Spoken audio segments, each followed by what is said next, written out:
Welcome to another Deep Dive, everybody.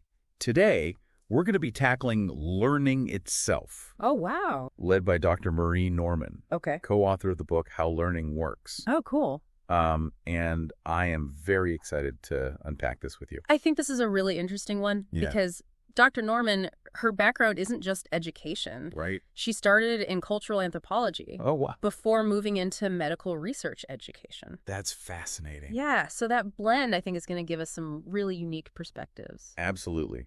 And we're going to try to figure out how understanding the science behind learning can actually help you learn more effectively. Right. And maybe avoid some common pitfalls. Yeah, absolutely. And we are focusing today on two key principles from learning sciences. Okay. Prior knowledge and motivation. Two big ones. Yes. I mean, those are really fundamental to the whole process. Absolutely. And they impact like how you absorb information. Yeah. How you tackle challenges, and then ultimately how you reach your goals. Exactly. Yeah, they're sort of the engine behind everything. Okay, so have you ever felt like you were missing a piece of the puzzle when you were trying to learn something new? Oh, yeah. All the time. That's where prior knowledge comes in. Okay. Dr. Norman uses this really clever card experiment to illustrate this. Okay. It's called the Wasson card selection test. Wasson. Wasson, yeah. Okay. So imagine 4 cards, Okay. each with a letter on one side, Got it. a number on the other side. Okay. The rule is, if a card has a vowel on one side, as to have an even number on the other side. Okay. You have to figure out which cards to flip over to test this rule. Ah, that's interesting. Yeah. I feel like I'm already going to mess this up. Well, most people trip up Okay. because we kind of instinctively try to confirm the rule by looking for vowels and even numbers. Yeah. But the real trick is to look for potential violations of the rule. Oh, okay. And now here's where it gets really fascinating. Yeah. Dr. Norman then presents a more relatable version of this same test. And it involves the legal drinking age at a bar. Oh, okay. I see where this is going. Yeah. And suddenly it becomes much easier to figure out which cards to flip. Yeah, because you can imagine like a 19-year-old trying to get served. Exactly. You know? Yeah. And so this is because we can tap into that existing knowledge that we have about drinking ages. Right. Social norms. Social norms. Exactly. It makes it make more sense. Yes. Yeah. And this just highlights how our prior knowledge acts as this framework Totally. for new learning. Like a scaffold. Yes. Yeah. When we can connect the new information to something that we already understand, Yeah. it just clicks and learning becomes much smoother. Yeah. It's like you have a place to put it. Yes, exactly. In your brain. Yes. It's not just floating around out there. Yeah, I love that. Okay, so Dr. Norman states this formally as, when activated, sufficient, appropriate, and accurate prior knowledge helps learning. Okay. So obviously, but it has some powerful implications, I think. Right. Well, and I think it seems so obvious that we often forget about it. Exactly. Yeah. Okay, so knowing that, how can we use this to be better learners? Well, I think first we have to be aware of like the potential pitfalls of prior knowledge. Okay. Right. So Dr. Norman identifies 4 main issues that can really trip us up. Okay. The first one is inactive prior knowledge. Okay. So that's when you have knowledge, Yeah. but you just don't think to use it. Oh, like that time that I struggled with a physics problem for hours. Yeah. And then I was like, wait a minute, a concept from a previous math class would have helped me solve this in like 2 minutes. That's exactly it. It's so frustrating. So frustrating. When that happens. Yeah. Okay. The second one is gaps in knowledge, which are, Yeah. these missing pieces of information that make new learning harder. It's like trying to build a house without the tools you need. Exactly. Like you're constantly trying to play catch up. Yeah. And then there's inappropriate prior knowledge, Oh. where we apply correct information but in the wrong context. Right. So like Right. trying to apply quantitative research biases to qualitative research. Right. Like they both deal with bias, but it manifests in different ways. Great. And Okay. so if you're trying to like force fit the wrong kind of prior knowledge in there, Yeah, it can be really confusing and lead to inaccurate conclusions. for sure. And then the last one is inaccurate prior knowledge. Okay. And that's when we're holding on to these misconceptions or misinformation Right. that are actively hindering our learning. Oh, yeah. Think about conspiracy theories. Oh, yeah. Those are a great example because those beliefs can clash with new information Cool. and make it really difficult to objectively process and evaluate the evidence. For sure. So these are some serious learning roadblocks. Yeah, they can be. But now that we're aware of them, Right. what can we do about it? How can we as learners use this knowledge to our advantage? That's a great question. I think it starts with recognizing these pitfalls in our own learning experiences. Okay. Right. So like, let's say you're starting a new coding course. Mm-hmm. what are some steps you could take to either activate the relevant prior knowledge or identify the gaps that you might have? Got it. I think a really good first step is reflection. Okay. You know, think about your past experiences. Yeah. Have you coded before? What languages are you familiar with?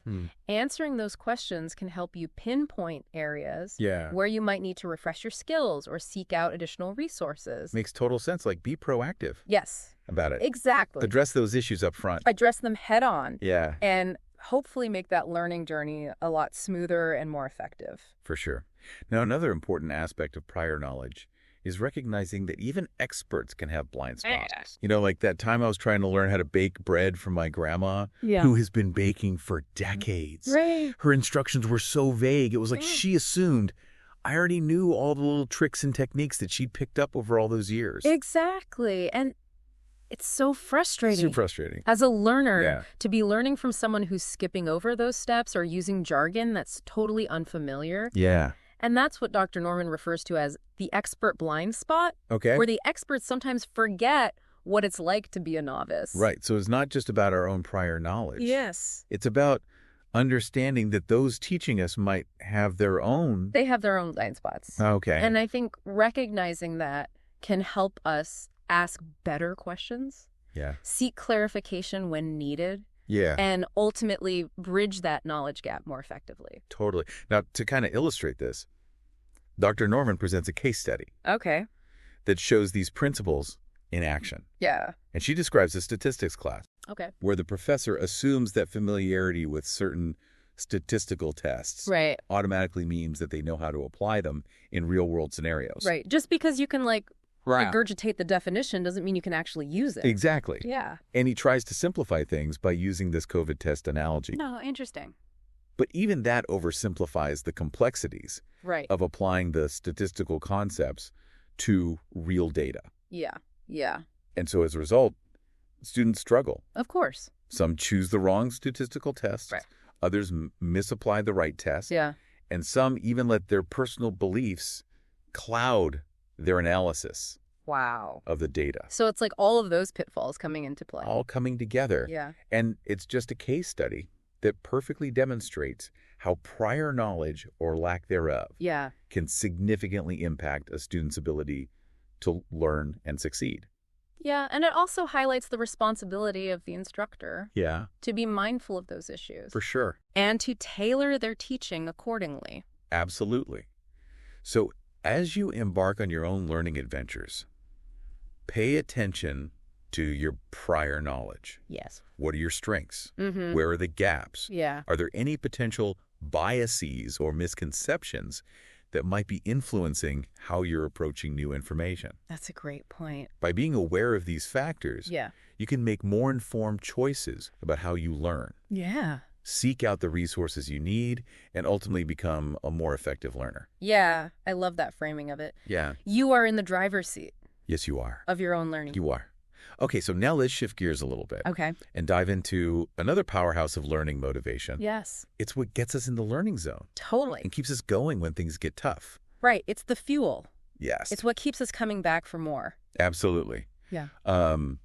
But motivation is more than just feeling excited or enthusiastic about something. Right. It's not just a feeling. Right. It's about having the drive to actually engage in the actions that lead to learning. Right. So it's not enough to just be interested in a topic. You have to actually put in the effort. You got to do the work. Yes. You got to show up. You got to do it. Yeah. And stick with it even when things get challenging. Yeah, exactly. And it can take different forms, right?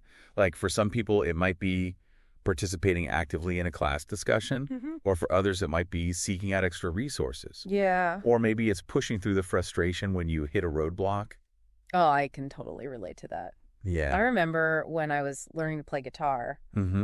was so excited at first. Yeah. But then I hit these difficult chords. Yeah. And I couldn't quite get them right. It's so frustrating. Oh, it's so frustrating. I almost gave up. Oh, yeah. But there was this drive in me that was like, no, I want to learn this. Yeah. And I'm going to keep going until I get it. Yeah. What was it about guitar that made you? I don't know. I've always loved music and I wanted to be able to create it myself. Yeah. There's something so satisfying about that. Oh, it's the best. About being able to play an instrument. Yes. Yeah. But it took that motivation to get me there. Right, because it's not easy. No, it's not. It takes a lot of time and effort. So much practice. Yeah. Okay, so Dr. Norman introduces this framework that really helps us understand motivation. Okay. It's called the value expectancy framework. Value expectancy. It has these two main components, value and expectancy. Okay, so break that down for me. Okay, so value refers to whether you as the learner perceive the material as important. Got it. Or relevant to your life. Okay. Does it connect with your interests, your goals, your needs? So if I'm learning something just because I have to, but I don't really see how it applies to my life, right, my motivation is probably going to be pretty low. Exactly. Yeah. Okay. And then on the other hand, you have expectancy. Okay. And that's all about whether you believe that you can actually succeed at the task. Okay. So it's like a belief in yourself. Yes, belief in your own ability to achieve the outcome. Okay, I get it. This reminds me of when I tried to learn Spanish. Oh, yeah. I really wanted to be able to converse with my Spanish-speaking friends. Yeah. So the value was definitely there. Right. But I really struggled with the grammar and pronunciation. Yeah. And I started to doubt my ability to become fluent. Right. It's easy to get discouraged Sure. when you hit those roadblocks. Yeah. And that lack of belief really impacted my motivation to continue. Right. So it sounds like you had the value. Yes. But you didn't really have the expectancy. Yeah, I was like, what's the point? Yeah, you need both. I need both. For that motivation to really thrive. It's like a two-legged stool. Yes. You need both legs for it to stand strong. I love that analogy. Okay, so Dr. Norman dives even deeper into that value component. Okay. Highlighting 3 key elements that can influence how we perceive value. Okay, let's hear it. Okay, so the first one is competence. Competence. We are naturally motivated to learn when we feel capable and see ourselves mastering new skills. Okay, so like if I'm good at something, yes, I'm more likely to want to keep doing it. You're more likely to keep learning and keep going. Right, because it feels good. It feels good. To be good at something. It does. Like think about the satisfaction that you get when you finally grasp a difficult concept or you complete a challenging project. Oh, it's the best feeling. It's the best. Yeah. And that feeling of competence is a powerful motivator. It is. It makes you want to come back for more. Absolutely. Okay, so the second element is relatedness.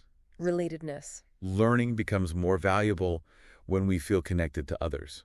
Oh, okay. And we have a sense of belonging. Yeah. And we can learn collaboratively. So it's like that social aspect. Yes, the social aspect is huge. Of learning. This makes me think of study groups. Yeah. Like studying with friends is always more fun and engaging than cramming alone. It's so much better. So much better. You have that shared experience. Yeah. You can brainstorm together. You can support each other. Yes. And you can support each other. It makes a huge difference. It really does. It's like you're learning from this isolated activity into this shared journey. A shared journey. I love that. Yeah. And then finally, we have autonomy. Okay. This is when we have choices, we make decisions, we take ownership of our learning. Okay. We're more likely to be motivated. So it's about having control. Yes. Having a sense of agency. Okay. Over our learning process. Got it. Like being able to choose a project topic that really excites us. Right. Or setting your own learning goals. Yes. So you're not just following someone else's agenda. Right. It's all about what do I want to get out of this? Exactly. What am I interested in? Yeah, because that's going to make you way more likely to stick with it. Absolutely. So knowing all of this, how can we apply it to our own learning? That's the big question, right? Yeah. Well, I think it starts with reflection again. Okay. Ask yourself what truly motivates you. What makes you feel competent and connected and in control of your learning? Okay. And the answers to those questions can help you personalize your approach. Yeah. Make learning more enjoyable and hopefully boost your chances of success. I love that it's all about being self-aware. Yes. Understanding what drives us as individuals. Yeah, we're all different. We are. We all have different things that motivate us. For sure. Yeah. And I think Dr. Norman makes a really good point that motivation isn't solely the learner's responsibility. Oh, interesting. It's a shared responsibility between the learner and those who create the learning experiences. Okay. Whether that's teachers or trainers or instructional designers. Interesting. Okay. Right. It's not enough to just tell someone, hey, you should be motivated. Right. You have to create learning experiences that are inherently engaging and relevant and supportive. So it's about designing those learning environments that foster that motivation. Exactly. Okay. So think about things like clear instructions, It's like timely feedback, opportunities for collaboration, a sense of community. Yeah. Those elements can make a huge difference Yeah. in sparking and maintaining motivation. This makes me think about my own experiences in online courses. Yeah. Like the ones that had a strong sense of community. Right. And offered regular feedback from the instructor were so much more engaging and motivating. Exactly, because you felt seen and heard. Yeah, you felt like you were part of something. Yeah, and that your work mattered. Yes, and that it mattered. Yeah. This has been so insightful. It's fascinating stuff. We've uncovered so much about the power of prior knowledge and motivation in this learning process. Yeah, and I think it really highlights how much we don't know about how our own brains work. Yeah. I feel like we've been handed this decoder ring for learning. It is fascinating stuff. Like by understanding the science behind how we learn, we can unlock our potential. Yeah, absolutely. Yeah. So as we wrap up this deep dive, what are some key takeaways that you hope our listener walks away with today? I think the biggest one for me is that you're not starting from scratch when you learn something new. Oh, that's such a good point. You're bringing this wealth of prior knowledge to every learning experience. We often underestimate how much we already know. I think we do. But as we've discussed, that prior knowledge can be a double-edged sword. Absolutely. Oh. It's important to be aware of those gaps, inaccuracies, biases that might be influencing how we process new information. Yeah, and I love those aha moments we talk about. Yeah, those are great. Like when we can connect new information to something we already understand. It just clicks. It clicks. Yeah. So as learners, we should actively seek out those connections. Totally. Don't be afraid to ask, like, how does this relate to what I already know? Yeah. Or what are the similarities or differences between this concept and something I've learned before? That's such a good strategy. Yeah. And don't hesitate to ask for clarification. Yeah. If something doesn't make sense.